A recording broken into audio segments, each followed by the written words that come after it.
அப்பா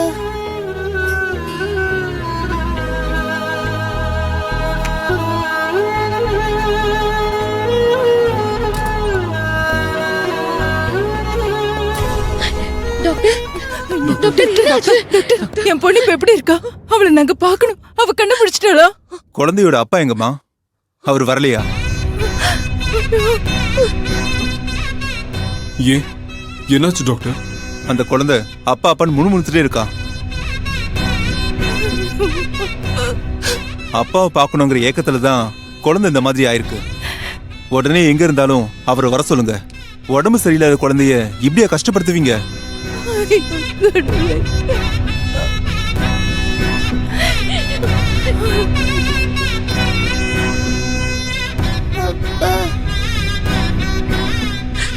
sister, 2 hours கழிச்சு report வந்த உடனே என்ன பார்க்க சொல்லுங்க. Okay doctor.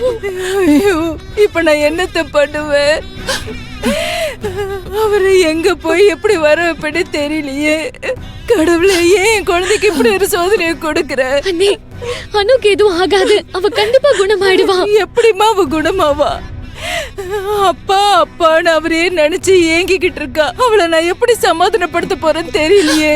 இந்த பிரச்சனைக்கெல்லாம் ஒரே தீர்வு மூர்த்தி மாமா இங்க வர்றதுதான். அவரை எவ்வளவு சீக்கிரம் கண்டுபிடிக்க முடியுமோ அவ்வளவு சீக்கிரம் கண்டுபிடிச்சு அணு முன்னாடி நிப்பாட்டணும். கையிலக்காவும் எழில் மாமாவும் அண்ணனை தேடி போயிருக்காங்கல்ல, நிச்சயமா அவங்க கூட்டிட்டு வந்துருவாங்க. நான் உடனே கையிலக்கா கால் பண்ணி நடந்த விஷயத்த சொல்றேன். டேய் வேணாண்டா, வேணாம். அக்காவுக்கு எதுவும் தெரிய வேணாம். ஏமா தெரிய வேணாம்? ஐயோ அன்பு, வேணாண்டா.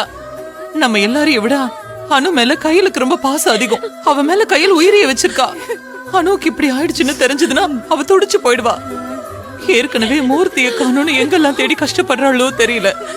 இப்ப இந்த விஷயத்தையும் சொன்னா மூர்த்தியை தேடுறதா இல்ல அணுவை பாக்குறதான்னு அவ இக்கட்டான சூழ்நிலையில மாட்டிக்குவா. அவ முதல்ல மூர்த்தியை தேடட்டும். மூர்த்தி வந்தா மட்டும்தான் அணு குணமாவா.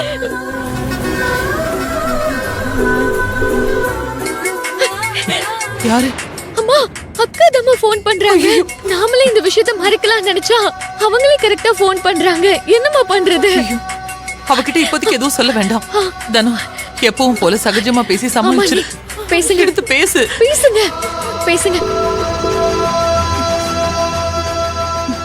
ஹலோ ஹலோ அண்ணி, சொல்லுமா.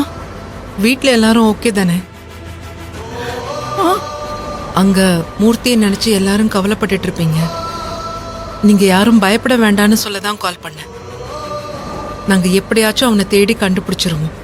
நீங்க தைரியமா இருங்க. சரிம்மா, ஒண்ணு மட்டும்தான் நாங்க நம்பி இருக்கோம். கண்டிப்பா உங்க நம்பிக்கை வீண் போகாது. நீங்க அம்மா கிட்டயும் சொல்லிடுங்க. அம்மா தான் அவனை நினைச்சு அழுதுகிட்டே இருந்தாங்க. அம்மாவை தைரியமா இருக்க சொல்லுங்க. எல்லாரை விட வலி உங்களுக்கு தான் அதிகமா இருக்கும்னு தெரியும். நீங்க நம்பிக்கையோட இருங்க, எல்லாமே நல்லதா நடக்கும். சரிம்மா. அண்ணி, அனு கிட்ட கொஞ்சம் ஃபோன் கொடுங்களேன். என்ன? வீட்ல இருந்து கிளம்பும் போது ஆறுதலா அவகிட்ட ஒரு வார்த்தை கூட சொல்லாம வந்துட்டேன். அவ பக்கத்துல இருந்தா கொடுங்க, நான் பேசிக்கிறேன். அனுக்கிட்ட போனை கொடுக்க சொல்றாரு.